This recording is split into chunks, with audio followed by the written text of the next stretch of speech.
Honorable Attorney General, the Chairperson and members and CEO of the Ethics and Anti-Corruption Commission, honored guests, distinguished ladies and gentlemen.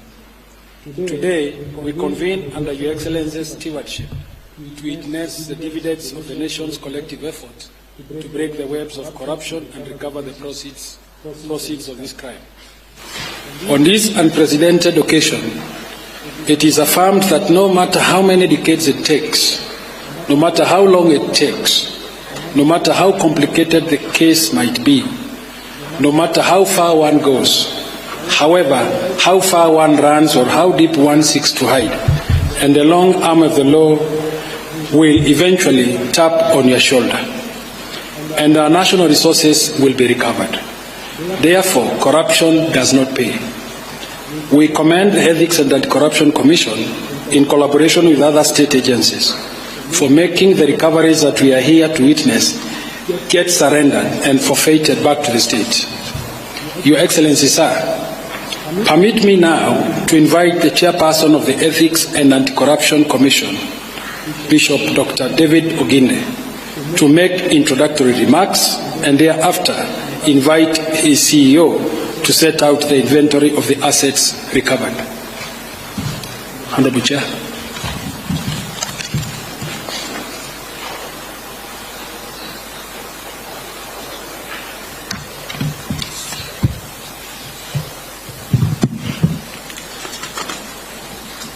Your Excellency, sir, President of the Republic of Kenya and Commander-in-Chief of the Defense Forces, Honorable Dr. William Ruto, it is our great pleasure to be here. I also appreciate all who are here, senior government officials, Cabinet Secretary, AG, for giving us this opportunity to be here. We are truly grateful.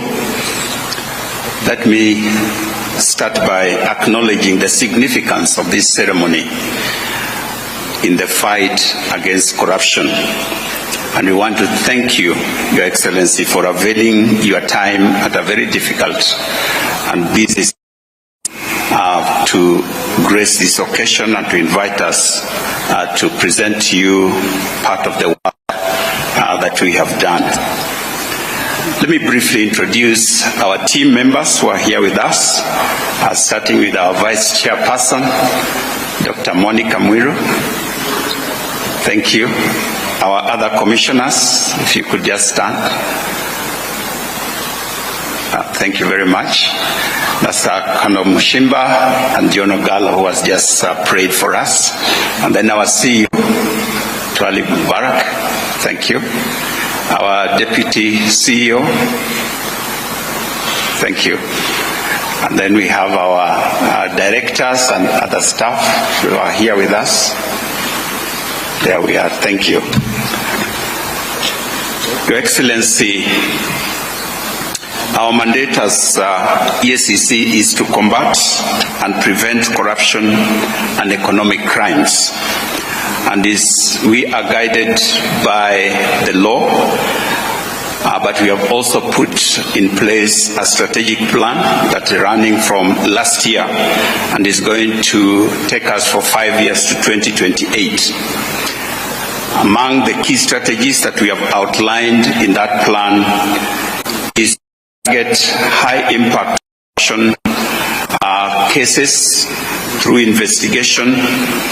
Such cases include cases that have great public interest, high value of public funds, or that involve high-profile personalities.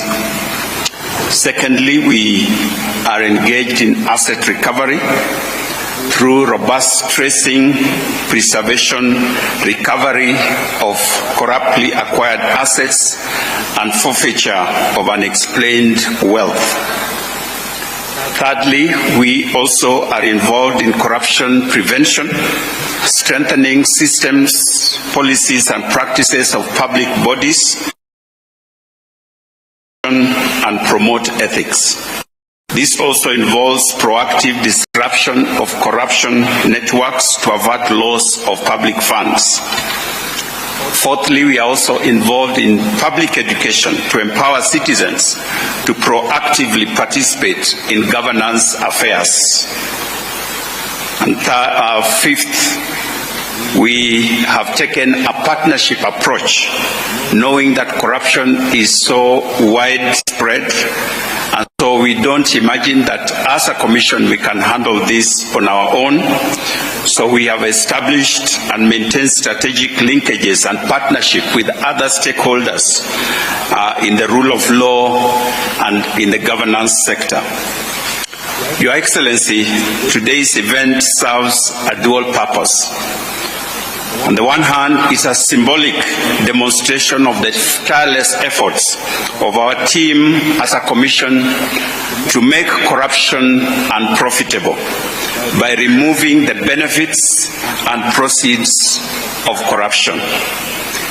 And on the other hand, it illustrates the audacity of corrupt individuals in their attempt to convert public property to personal use. As you're going to hear, Your Excellency, from the assets that we are going to be presenting to you today, these are very strategic properties that one wonders what kind of a person can actually go to take such property to convert it to personal use, knowing that it is obviously a public property, public asset. But that's the audacity that some of our people in this country have in reaching out to convert that which belongs to the public to their private use. Your Excellency, there is no gainsaying that corruption remains the foremost concern for Kenyans. To this end, we have been listening keenly to your commitments and pronouncements on the fight against corruption.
Your Excellency, today we are here.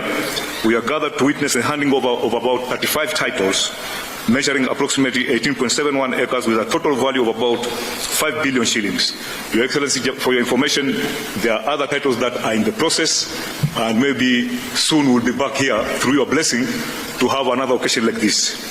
In this one, Your Excellency, item number 1 is property in Kisumu municipality, measuring about 2 acres, which is about 1.8 acres, belonging to the judiciary. You can imagine grabbers went to the judiciary to steal their land. They were very daring, but we managed to recover this piece of land, which is worth 1.4 billion shillings. This is part of the property that is housing the Kisumu Law Court. Second one, Your Excellency, are 3 properties in Eldoret town, measuring 3.25 acres, with approximate value of 1.2 billion, which are in favor of the Cabinet Secretary, National Treasury, as a trustee of the National Police Service. Same grabbers were daring enough to go and grab land belonging to the police. But we managed to recover this, and these are 3 pieces of land worth 1.2 billion. Your Excellency, there is also 1 property in Kilimani area, measuring almost half an acre, which is worth 700 million. This plot, as Nairobians, we know it. If you know Upper Hill Medical Center, there's an empty plot there which used to be part of Kenya School of Law. It was grabbed and we have recovered it. It's a very prime plot, worth 700 million. Then we have a property in Eldoret municipality measuring 1 acre, which has an approximate value of 700 million, which belongs to Uasin-Gishu Referral Hospital under the county government of Uasin-Gishu. Then we have 13 amalgamated plots within Kisii municipality. We have 13 properties measuring a total of 8.0 acres, 06 acres, valued at 300 million, which belongs to the State Department of Housing and Urban Development. The 4 properties in Bungoma, 2 properties are in Kakamega, 3 properties are in Kisii. Then we have 1 property in Kabarnet, 1 property in Nakuru municipality, and 2 properties in Kitale. 15 parcels of lands belonging to the county government of Kisii, measuring, about 3.41 acres, and measuring, the approximate value is 135 million. I will stop here a little bit, Your Excellency. People have viewed EACC as anti-governors, that we are just after hunting governors. We are not hunting governors, we work with governors. This recovery was done because the governor then of Kisii walked into our office and officially complained that some pieces of land have been grabbed and we assisted. So we are telling governors to go and tell your colleagues, if you have land that you think has been grabbed and you want to come to EACC, we'll make sure there's no media coverage, because the media sometimes, when they see a governor at EACC, they conclude there's something bad. Sometimes you may be having something good for the country. Then we have 1 property in Nakuru municipality belonging to the county government of Nakuru, measuring about half an acre, which is worth about 100 million. Your Excellency, in addition to the recovered immovable properties, the Commission also recovered cash assets totaling 511,365,927 belonging to various organizations. EACC recovered 361,395,356 and remitted to the National Treasury Consolidated Account Fund. The money was recovered from individuals who had irregularly acquired public properties. And the second one is that 79,292 shillings for the Kenya Ports Authority Retirement Benefits Scheme. The money was recovered from a law firm. We didn't want to mention the law firm because we know legal fraternity sometimes can be very sensitive. We don't want to damage somebody's image or whatever. Then we have recovered 70,677,700 shillings for Kenya Medical Research Institute, that is KEMRI Retirement Benefit Scheme. This money was recovered from an individual after a civil process. Your Excellency, as we conclude, I wish to humbly mention to the Commission that the Commission has put in place effective measures for prudent utilization of resources allocated to its operation. However, more can be done. The Commission is faced with quite a number of challenges, among them inadequate resources, and the Chairman has talked about it. Your Excellency, we have an established, approved workforce of 1,508 staff. In the last 6 years, we have just been staggering at half of that level. We have 780 staff, and we believe that the CS Treasury is here. We know the country is facing a lot of financial challenges, but at least give us a little bit like medicine each financial year, so that at least we recruit 50, 100 people, 50, 100, and then we'll be able to meet our target. On top of that, we also have a challenge that this Commission loses very good staff. Very good staff. They leave the Commission because since 2004, Your Excellency, it may not be the right thing to talk about. I know we are having a lot of financial problems, but the Commission since 2004, the SRC has refused to review the salary of the EACC because they say already compared to the public service, the EACC, we are overpaid. But it is having a very negative effect. As I'm talking to you, as I'm here representing, last week, a very good investigator was poached by the central bank. So this is what is happening, and I think SRC needs to be told that they should be a little bit lenient to EACC. With your kind permission, Your Excellency, I request you to hand over the title deeds and checks of the recovered assets.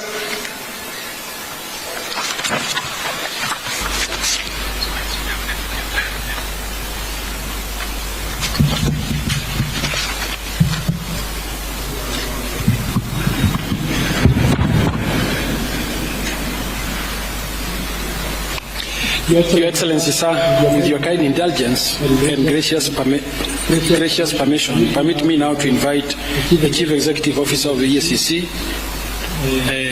accompanied by the Chair, to facilitate the handover.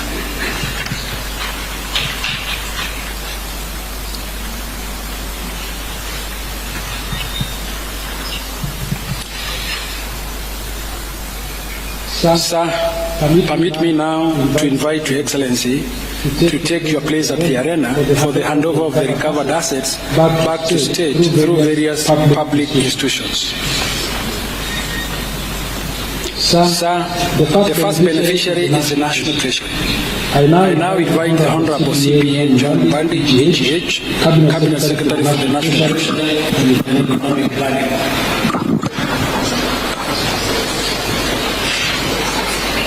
Your Excellency, this title is for specifically judiciary, but all government titles are under the Treasury Secretary. Yes. So maybe may I request to have the registrar of... Yes. Go under his custody. Very good. Yes. John? Registrar. Yeah. Now you have the title.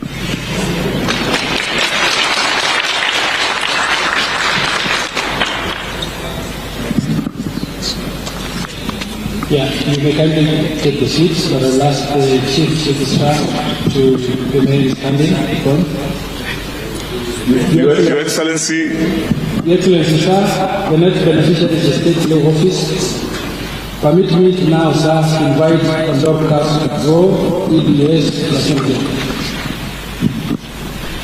Your Excellency, this is the plot at Kilimani, next to Upper Hill Medical Center. Okay.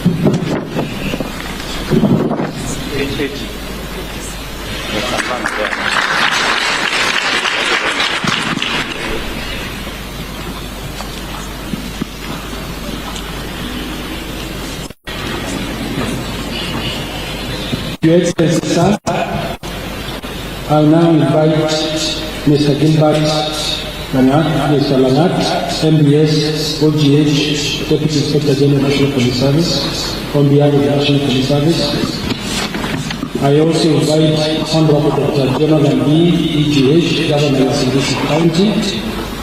Your Excellency, these are 3 titles belonging to the Kenya Police for Eldoret.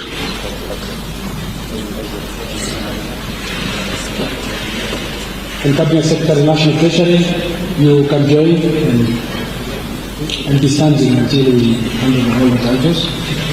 I now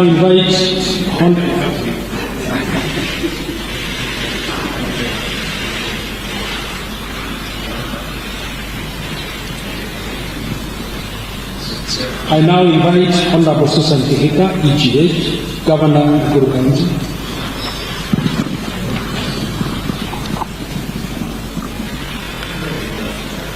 Your Excellency, this is a plot within Nakuru Municipal Town, which belongs to the county government. Yes.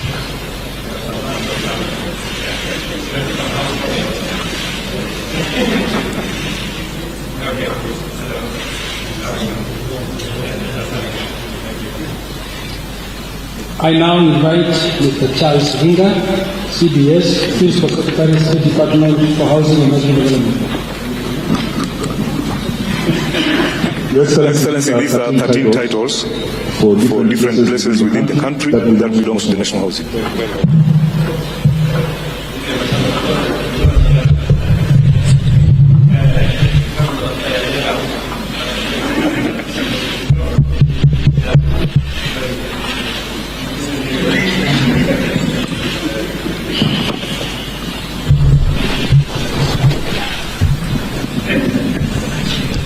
I now invite Mr. Samson Wabusi, ODW, Principal Executive Secretary of the National Treasury.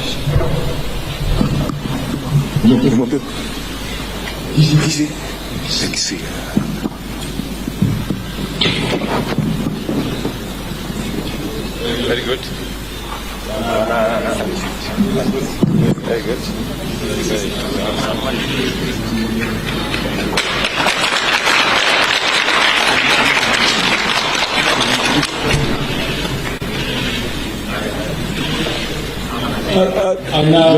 Just a minute.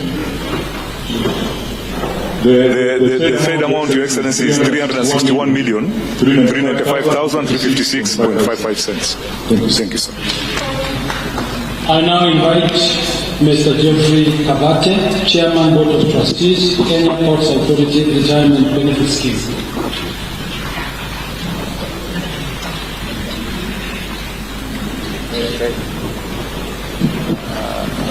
Your Excellency, this is 79,292,871.05 cents.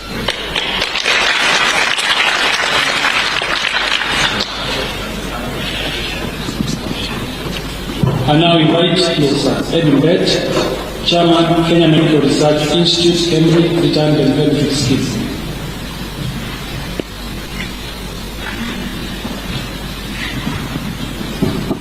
Your Excellency, this one is 70,677,700 shillings.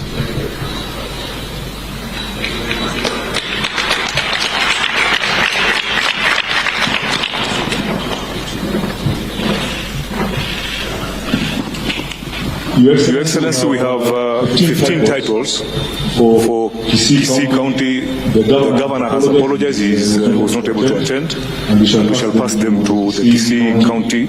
These are 15 parcels of land.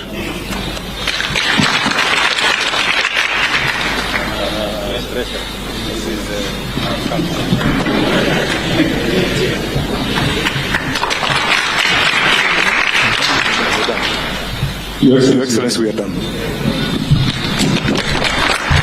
The CEO, you may come, and Chairman, you may come to the retreat. Your Excellency, sir, it is now my distinguished honor and high privilege to invite you, sir, to deliver your keynote address as we mark this convention as in the work against corruption. I thank you, Your Excellency.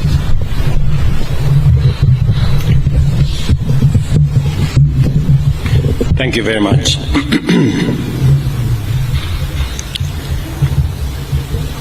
Ladies and gentlemen, welcome to you all as we witness the handover of assets that were corruptly acquired now being returned to public entities and county governments. This event marks a significant milestone in our nation's fight against corruption. The efforts made and the progress achieved in promoting good governance are undeniable and highly commendable. The government remains resolute in eliminating opportunities for corruption and abuse of office, and in ensuring that the corrupt do not enjoy the proceeds of their illicit actions. I recognize that good governance is a key factor in the success of the bottom-up economic transformation agenda. Governance is crucial for fostering an environment conducive to socio-economic transformation. To realize our aspirations, we must all strengthen our commitment to the rule of law, enhance access to justice, promote national values and principles of governance, and protect fundamental rights and freedoms. Enforcing zero tolerance to corruption is essential for the attainment of all these goals. To achieve this, the government is committed to further strengthen our anti-corruption institutional framework. In this regard, the enhanced implementation of the National Ethics and Anti-Corruption Policy, Sessional Paper Number 2 of 2018, is critical. Our aim is to significantly reduce the severity of corruption and the prevalence of unethical practices by providing a comprehensive framework to promote integrity and combat corruption in a sustainable manner. And that is why I believe in building the institutional capacity of EACC to forestall corruption before it happens and to deal with the challenges of corruption in a manner that is a whole of institution approach.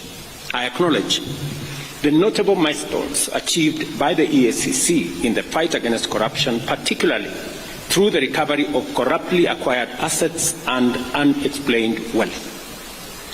Such successes play a vital role in deterring corruption by demonstrating that in the end, corruption is not worth the trouble, as the corrupt ultimately lose everything they have taken from the people. I therefore commend the EACC for recovering assets valued at approximately 28 billion over the last 5 years, including both cash, movable and immovable assets. The EACC has also effectively intervened to prevent the loss of public funds amounting to an estimated 41 billion by deploying various strategies to disrupt corrupt networks. Additionally, I am encouraged that the EACC is pursuing the forfeiture of unexplained wealth valued at Kenya shillings 59 billion through ongoing court proceedings against individuals whose assets and interests significantly exceed their non-legitimate sources of income. And I want to encourage EACC to expedite and also ask the judiciary to expedite these processes so that public resources and public assets can be recovered. As we witness the handover of public assets recovered by the EACC on behalf of various public institutions, I urge the beneficiaries to establish robust mechanisms to protect these assets and prevent further illegal acquisition. The recovered land is located in various parts of the country, including Nairobi, Kisii, Nakuru, Bungoma, Kakamega, Uasin Gishu, and Kisii counties. I would like to take this opportunity to express my profound gratitude for the ongoing development of affordable housing in Nairobi City's industrial area off Enterprise Road. This development is taking place on land recovered by the EACC, and the beneficiaries will be many Kenyans who deserve economic inclusion. This land, measuring 21 hectares, had been unlawfully taken from the Meteorological Department by private individuals. The recovery of such assets reaffirms Kenya's commitment to upholding the Constitution and fulfilling its obligation as a member of the international community under the United Nations Convention Against Corruption. Ladies and gentlemen, Corruption is a serious threat to our nation. It undermines service delivery, weakens public policy, compromises the public interest, and erodes our institutions, depriving the government of capacity to secure the country and deliver development. Corruption endangers all of us, both individually and collectively.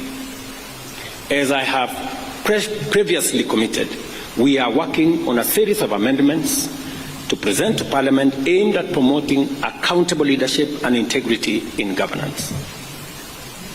Among these is the proposal to the Evidence Act and the Criminal Procedure Code, along with other relevant legislative updates to statutes concerning corruption. These amendments will expedite the investigation and prosecution of corruption and economic crimes, ensuring that such cases are concluded within 6 months. I made this commitment, and the Attorney General is seized with the necessary work that will go into us engaging Parliament on the amendments to achieve this aim. Additionally, we will propose amendments to the Witness Protection Act to revamp the statutory and institutional framework for protecting and incentivizing whistleblowers. These changes will enhance witness protection and make it easier and safer for citizens to report corruption and other criminal activities. We will also be proposing amendments to the Public Finance Management Act and the Public Procurement and Disposal Act. The goal here is to overhaul the institutional and operational framework of public procurement, which is the biggest challenge that we have. In fact, it's correct to say this is where the devil actually lives, which has been identified as a key area of corruption, conflict of interest, and abuse of office in the public sector. These amendments aim to deploy digital infrastructure to create an open, transparent public procurement platform, allowing real-time, end-to-end public visibility of the entire process from advertisement to contract award. Number 4, I have engaged with parliamentary leadership and urged Parliament to swiftly pass the Conflict of Interest Bill. I am told there is a mediation process that is going on in Parliament, but I have told them with clarity that I will veto any bill that does not establish a high standard of accountability, integrity, and anti-corruption measures, and I will fully exercise my powers under Article 115 of the Constitution to ensure that the bill meets the rigorous standards set out in the original draft bill. Because some amendments have been introduced to water down what the original bill envisaged. We must do everything within our power to end corruption in every organization, at every level of government, and across all regions of our republic. To this end, everyone entrusted with public authority must be held to high standards of transparency and accountability. Parliament and all stakeholders must work together to strengthen the anti-corruption legal framework, ensuring the swift resolution of corruption cases. We must also foster partnership to raise public awareness of Chapter 6 of the Constitution, integrate anti-corruption education into school curriculum, and support grassroots organizations and citizen action groups in promoting good governance at every level.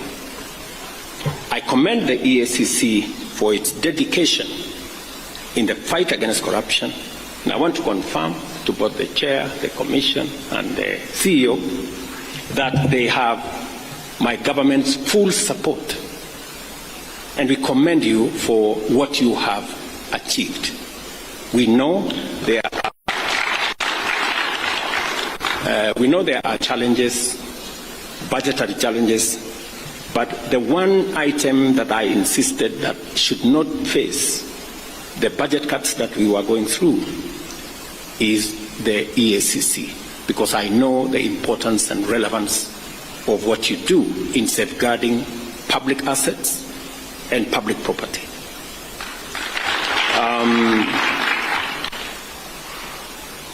On a positive side, the officers that move from EACC to join other government agencies is actually a testimony that you have some of the best, and that is why others come for them. Continue to train high-quality staff, even if you lose some of them to other government agencies, because the fight against corruption must not only be limited to EACC, it must be an exercise of the whole of government, that we manage, deal, and eliminate corruption in its forms, all forms. Let me also assure you that I have heard what the CEO has said passionately about staff at the EACC and what needs to happen. We will continue to look at the frameworks that exist, the salaries and commission is seized with all these matters, and we must continue to respect the salaries commission, because they help us manage the resources that we have within the exigencies of all the requirements that come from all departments. But taking into account what the CEO has said and what EACC is doing in protecting public property, I think it is an engagement worth having with the Salaries Commission. So we will look at the opportunities available, and as we turn around our economy, and I'm very happy with the progress that we have made, we should be able to make additional resources available for EACC to continue the good job that they are doing. I also want to state categorically that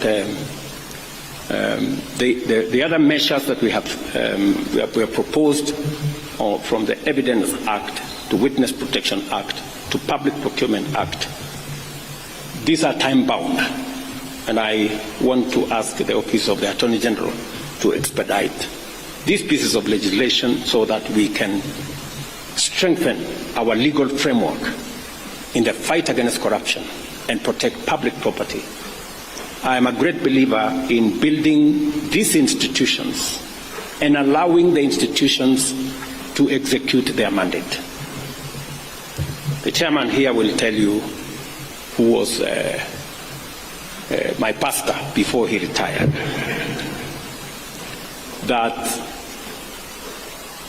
I have never called him to tell him anything about what he is supposed to do with the corrupt, because I am a great believer that institutions should deal with their issues and manage the mandate that they have and deal with any matter, anybody, every person in the manner in which the law provides, because at the bottom of the line is that we are a country of the rule of law, and each and every one of us must subject themselves to the rule of law. Otherwise, if we have different rules for different people, we will end up with the animal farm, and I don't think that is where we want to take our country.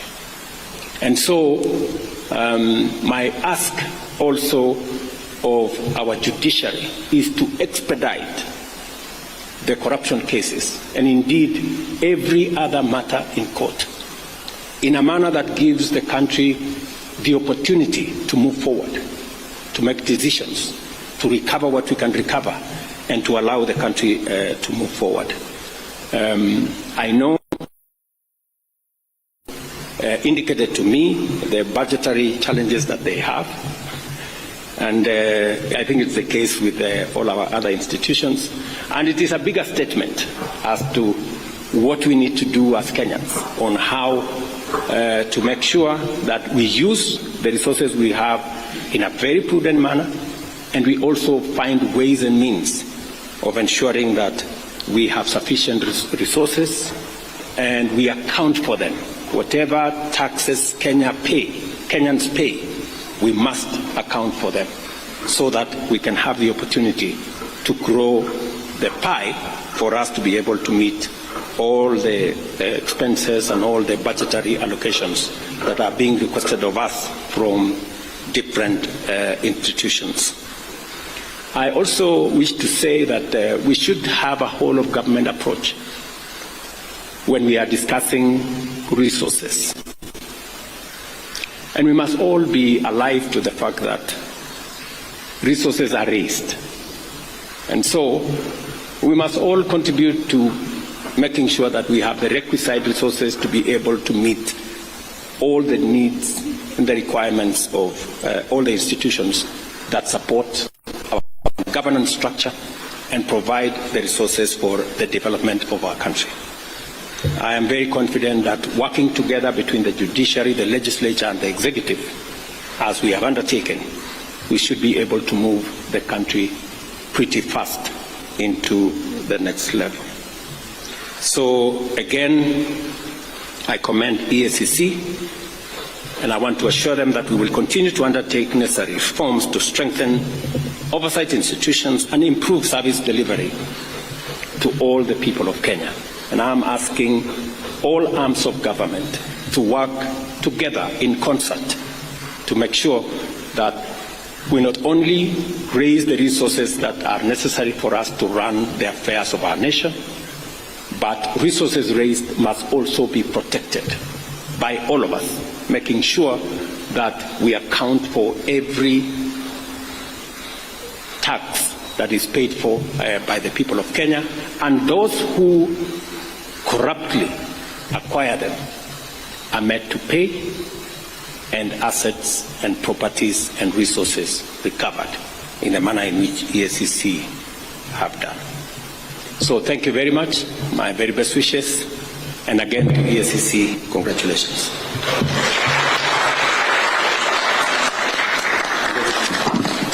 Thank you, Your Excellency. There is a handover of a plaque, and at this point I'll invite the CEO and the Chair to hand over the plaque to His Excellency the President. As mentioned by the CEO, as the patron and a champion in fighting corruption, it is a plaque that is indicative of the support you have given as the President of this great nation. Wonderful. May we take our seats, please? Let's kindly take our seats. Your Excellency, with your permission, would like to seek your indulgence for 2 photo opportunities so that we may immortalize this function. And I'll kindly request that the Chair and the CEO please join His Excellency for this photo. And I'll also invite the Commission to come and join in the next photo. We are going to be inviting those that have received some of the assets. We'll call them for this occasion beneficiaries as they hold them in trust.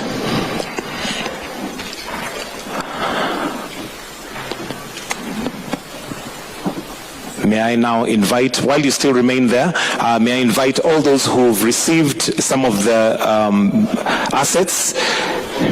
All those who have received assets, kindly, if you may now join His Excellency.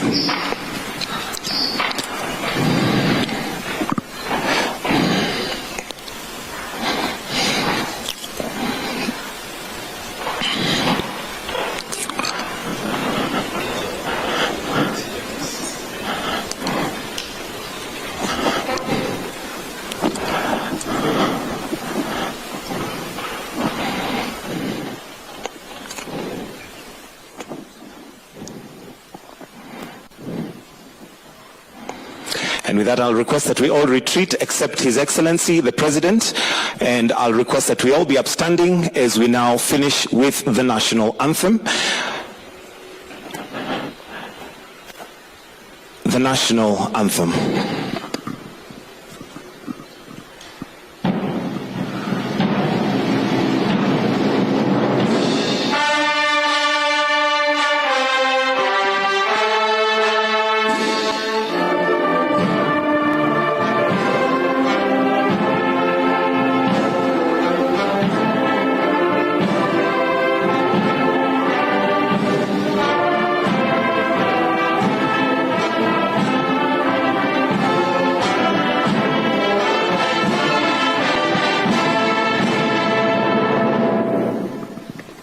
Thank you, Excellency. That brings us to the end of this ceremony. Thank you.